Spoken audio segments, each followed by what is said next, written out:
Hey guys, it's Lori from Not Forgotten Farm. So this is how I do my beaded crochet necklace. I take the doubled Valdani number 8 and I thread an embroidery needle with it. It's got the bigger eye. And then I'm putting a bead on here. I'm not using the big long 96-inch length of Valdani for this, but I am using a shorter one just for this video. So I tie a bead on, okay? Now, on the other end, you want to go ahead and thread your needle again because you need to put your beads on.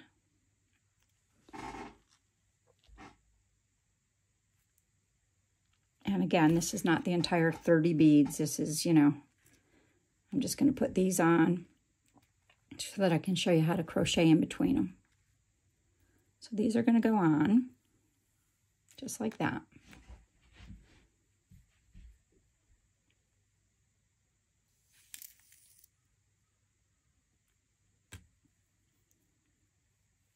Okay. I got myself mixed up.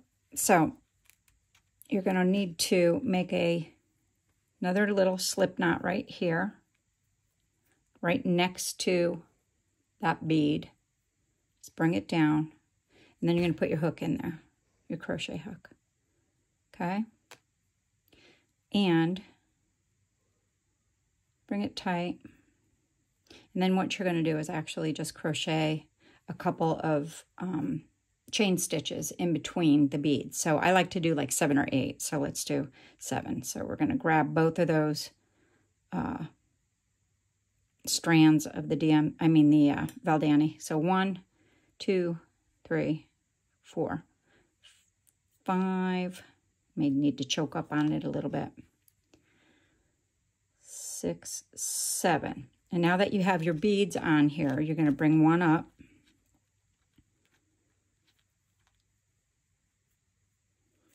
And you're going to do it again. You're going to do 7 chains. 1, 2, 3, whoops,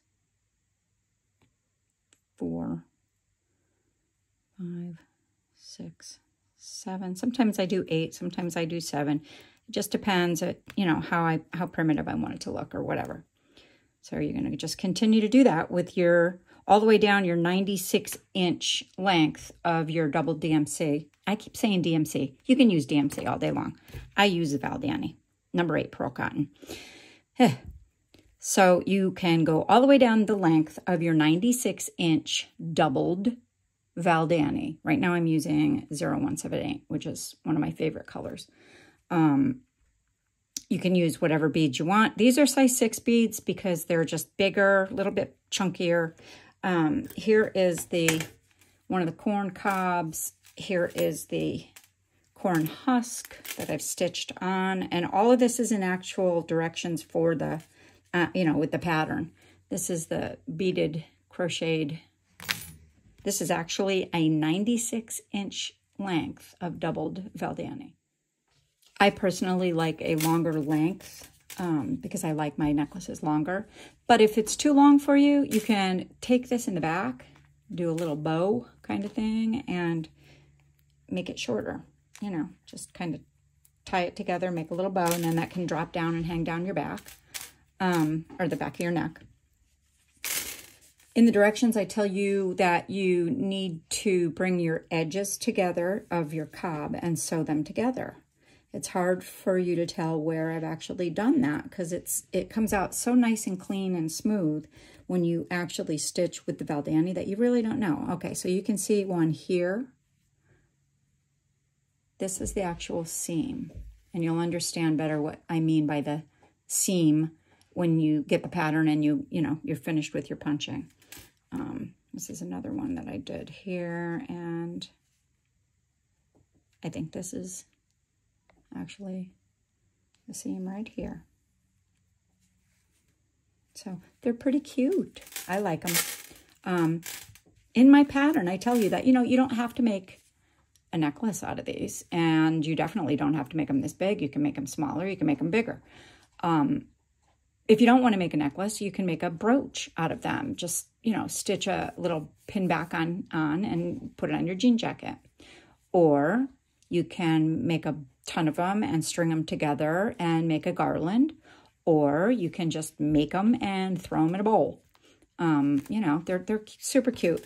This is the Valdani, well, these are variegated Valdanis that I've taken one strand from one color, one strand from another color, and put them in my Ultra Punch needle, my medium tip, and I set it on number 1. So all of this is like unplanned, you know, randomness there. They just come up the way they want. And I was looking for, like, you know, native corn, Indian corn color threads, and I think these really work well. So that's that. You are going to be crocheting. Yeah, I know. Don't get nervous over it. You know, I'm a beginner, but I can do this.